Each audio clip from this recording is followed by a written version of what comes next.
many times there is a connection between how we speak about things and how we think about things.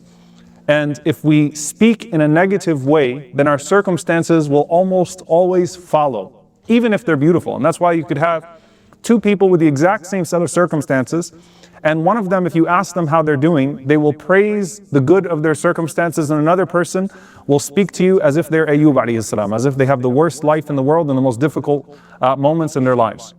Two people with the same circumstances. Ibrahim alayhi salam, the Prophet Ibrahim, when he visited his son Ismail alayhi salam in Mecca, he visited him twice. And the first time Ibrahim alayhi salam visited, he sees a wife of Ismail alayhi salam and asked her how she's doing, and all she pointed to were the negativities, the hardships that they had. And then he comes back later on, and I'm paraphrasing the story, and finds that Ismail alayhi salam has married a more righteous woman in her place, asks about her circumstances, and she praises everything that they have, even though it is the exact same set of circumstances. So it's not about the circumstances, it was about how they were experiencing those circumstances and then speaking about those circumstances, and there is a connection between the two. So much so that Allah subhanahu wa ta'ala says, and we often kind of brush over this very quickly, وَأَمَّا بِنِعْمَةِ رَبِّكَ فَحَدِّثْ. As for the blessing of your Lord upon you, speak of it. Say Alhamdulillah for it. Thank Allah for it. And be very conscious about how you speak about it. You know, when you take your sip of water and you say Alhamdulillah, did you actually just internalize Alhamdulillah? Alhamdulillah for the sip of water. Thank you Allah for the sip of water. There's something very powerful about that. That is a tahadduth bi ni'matillah, speaking about the ni'mah of Allah subhanahu wa ta'ala. There's another hadith that we often quote partially, and I wanted to just focus on the last part because it's very profoundly connected to this and get to the person of the Prophet ﷺ first and how he dealt with this. The Prophet ﷺ said, look to those who have less than you, not to those who have more than you. Why? Because that will make you more content with what Allah subhanahu wa ta'ala has given to you. Stop looking at those who have more than you, look to those that have less than you. And the last part of that hadith, in some narrations is, وَلَا تَزْدَرُوا نِعْمَةَ اللَّهِ أو وَلَا تَزْدَرُوا نِعْمَةَ اللَّهِ عَلَيْكُمْ. Do not belittle the blessings that Allah subhanahu wa ta'ala has bestowed upon you. Meaning one part of the hadith is what you're looking at, the other part of the hadith is how you're talking about things. وَلَا تَزْدَرُوا نِعْمَةَ اللَّهِ عَلَيْكُمْ. Don't belittle, don't use words that belittle a blessing that Allah subhanahu wa ta'ala has given to you. And this speaks to the small things in life as well as the large things in life. This speaks to our negative self-talk and positive self-talk. This speaks to how we interact with our families. This speaks to how we interact with our communities. This speaks to optimism and pessimism. This speaks to all of those different things. وَلَا تَزْدَرُوا نِعْمَةَ اللَّهِ عَلَيْكُمْ. Don't you dare belittle a blessing that Allah subhanahu wa ta'ala has bestowed upon you. So how does that start with the Prophet Muhammad sallallahu alaihi wasallam first? I want you to just think about this hadith and sit with it for a bit. مَا عَابَ النَّبِيُّ صَلَّى اللَّهُ عَلَيْهِ وَسَلَّمَ طَعَامًا قَطْ. The Prophet ﷺ never once criticized food that was on his plate. He never criticized a morsel of food that was on his plate. Now if you sit for a moment with that and think about, this man ruled how much of the world? Sallallahu alaihi wasallam. Power, prestige, and think about our own lives. If you've gone through hard times and good times, you get a little bit more selective with your blessings, selective with your food. You rarely find people that eat to function and eat to live, criticizing their food. The bread was overcooked today, the bread was, no. But for us, we start, doing Yelp in our heads on every single plate of food that we eat, right? Reviewing everything that we eat. The Prophet ﷺ, مَا عَابَ طَعَامٌ قَطْ. Do you know how amazing that is? That he never once pointed to a flaw in his food. He never once said, it's too salty, I don't like it, I didn't enjoy this. مَا عَابَ النَّبِيُّ صَلَّى اللَّهُ عَلَيْهِ وَسَلَّمَ طَعَامًا قَطْ. Not once did he ever criticize his food. Something that sounds so small, but how hard is it to practice? When's the last time you criticized your food? It might have been lunch before you got here, right? Think about that. Despite his position, whether it was a host from the outside of his home, or whether it was what his spouse put forward, whether it was someone who was from the poorest of society, or someone who was from the elite of society, if you put a garment in front of the Prophet ﷺ, if you gave him a shirt, or if you put a plate in front of him, مَا عَابَهُ صَلَّى اللَّهُ عَلَيْهِ وَسَلَّمَ. He would never point out a flaw in it. He would simply be grateful for it. And subhanAllah, look at the power of how this transforms things. We just finished speaking about Jabir ibn Abdullah radiallahu anhu, and a story that he had with the Prophet ﷺ, where he said he grabbed me by the hand and he took me to his house so we could eat together. and all they had in his house were some dried pieces of bread. They dumped them on the ground in front of him, and the Prophet ﷺ said, is there anything to dip the bread in? They said, you know, the only udum, the only dip we have is al-khal, just some vinegar. The Prophet ﷺ said, ni'mal udum. What a great dip vinegar is. I mean, just right away. He didn't belittle it. He didn't say, oh, you know, I wish we had some honey. No, ni'mal udum. I love vinegar. Put the vinegar in front of us. Let's dip the vinegar. And Jabir said, I started loving vinegar too. And then Talha radiallahu anhu narrates from Jabir radiallahu anhu said, I started loving vinegar too. And then the narrator from Talha says, I started loving vinegar too. Because it was a mindset. It was a shift. This is good. Alhamdulillah. Allah put something to dip our bread in. That's a mindset. That is a tahadduth bi ni'matillah. To speak of a blessing of Allah. وَلَا تَزْدَرُوا نِعْمَةَ اللَّهِ. Don't belittle it. Don't be like, oh man, this is dry. It's old. It's this. It's that. No. Alhamdulillah. It's a blessing, and I'm pleased with it. Alhamdulillah. And if that's with the small things, what about the big things? Right? What about the people in our lives? What about the circumstances in our lives that are far more consequential than the bites of food that we have?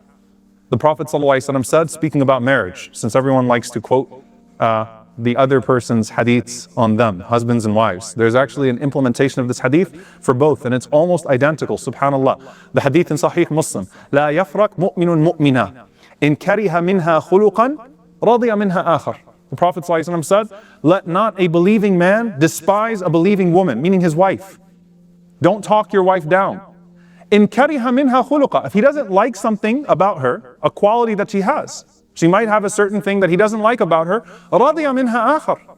Then he likes something else about her. Speak about that thing. Don't speak about the thing you don't like. Focus on what you like and extol it. No one's perfect, and you're not perfect either. And the Prophet ﷺ said about women to men. He said, sallallahu alaihi wasallam, إِنَّهُنْ يَكْفُرْنَ.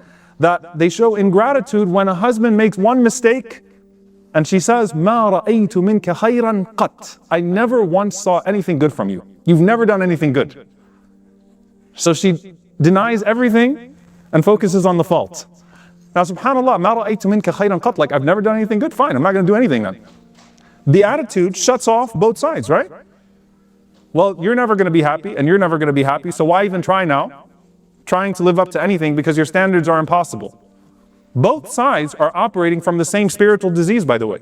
Tazdaru ni'mat Allah. You're belittling a blessing of Allah subhanahu wa ta'ala. Allah blessed you with a quality. Allah blessed you with an action in that other person. You fail to extol it, and you extol the bad quality. The bad quality dominates them. And you're stuck with it. Who suffers? You do. When do you see the Prophet ﷺ belittling Aisha radiallahu ta'ala anha? When do you see him belittling before that Khadija radiallahu anha? Where do you see him doing that sallallahu alayhi wa sallam? He didn't used to do that. Don't look at the thing that's wrong and extol it. No. وَلَا تَزْدَرُوا نِعْمَةَ اللَّهِ عَلَيْكُمْ. Extol the blessing, extol the good thing, and Allah subhanahu wa ta'ala will make it more dominant in your life, even just through your perspective, through your perception. And what made the Prophet ﷺ so amazing in this regard is that even in the most bleak circumstances, he had something positive to say. Sallallahu alaihi wasallam. Hudaybiyah. They're literally facing a potential massacre. And Quraysh sends Suhail ibn Amr, radiallahu anhu, who becomes Muslim later on, and a great companion, but at that time, he was the chief negotiator. And the Sahaba see him and go, oh God, Suhail ibn Amr. And the Prophet ﷺ smiles and he says, Sahlu amruna. His name is Suhail, which means easy. Allah just made our affairs easy for us. Something good is going to come out of this. Just look at his name. His name is Suhail. His name is easy. So Allah subhanahu wa ta'ala surely is giving us a sign that He's about to send ease our way. That's a tafa'ul. That's looking at things and trying to see something to praise Allah subhanahu wa ta'ala for. Finding the good and praising it. That's not being naive. That's not being reckless. The Prophet ﷺ said, oh, no need to do anything else. No, that's seeing something good and saying, Alhamdulillah, there's something there. Alhamdulillah. There's something in the small morsel of food. There's something in the major tragedy. Something there I can find and praise. When you constantly have that negative lens, you're only messing it up for yourself and you're going to mess it up for people around you as well, because negativity is contagious. And subhanAllah, what we find often is how that translates generationally, by the way. You know, the next generation is listening to their parents constantly putting down the blessings of Allah upon them. Then you give your 6-year-old an iPhone 10, I don't know why, but you choose to give your 6-year-old an iPhone 10, and the 6-year-old, say, oh, you got an iPhone 10? Well, yeah, but my friend has a 12. They immediately go to that. وَلَا تَزْدَرُوا نِعْمَةَ اللَّهِ عَلَيْكُمْ. You're belittling a blessing Allah subhanahu wa ta'ala bestowed to you. Don't do that. And that transitions. transitions from generation to generation because it becomes contagious. And with the Prophet ﷺ, look how contagious his gratitude was. Because if he's grateful for that, who am I to not be grateful for it? If he's grateful for that vinegar, who am I not to be grateful for it?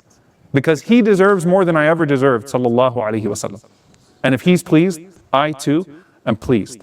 وَلَا تَزْدَرُوا نِعْمَةَ اللَّهِ. Do not belittle a blessing that Allah subhanahu wa ta'ala has bestowed upon you. وَأَمَّا بِنِعْمَةِ رَبِّكَ فَحَدِّثْ. Speak, reflect on the blessings of Allah in your life, with yourself and with the people around you, and make that contagious that we say Alhamdulillah, and do not point out flaws. Make it a habit. Make it a habit. You know, a lot of people say, well, this is behavior. I've been like this. I always go to the negative. I immediately resort to the negative. It's not something that can change overnight. That's true. But you know, when the Prophet ﷺ says to us to even focus on the small things, the daily things, slowly that change can come, inshaAllah ta'ala. Slowly that change can come, where you even adjust yourself to say Alhamdulillah for something that is very, very, very small and something that other people would belittle. So catch yourself and try to adjust yourself in that way, to always say Alhamdulillah for the small good that you can find, even if it doesn't seem that great at the moment. And Allah subhanahu wa ta'ala might change that good to great, and that might then color the other circumstances and allow for other things to be granted to you. وَلَئِن شَكَرْتُمْ لَأَزِيدَنَّكُمْ.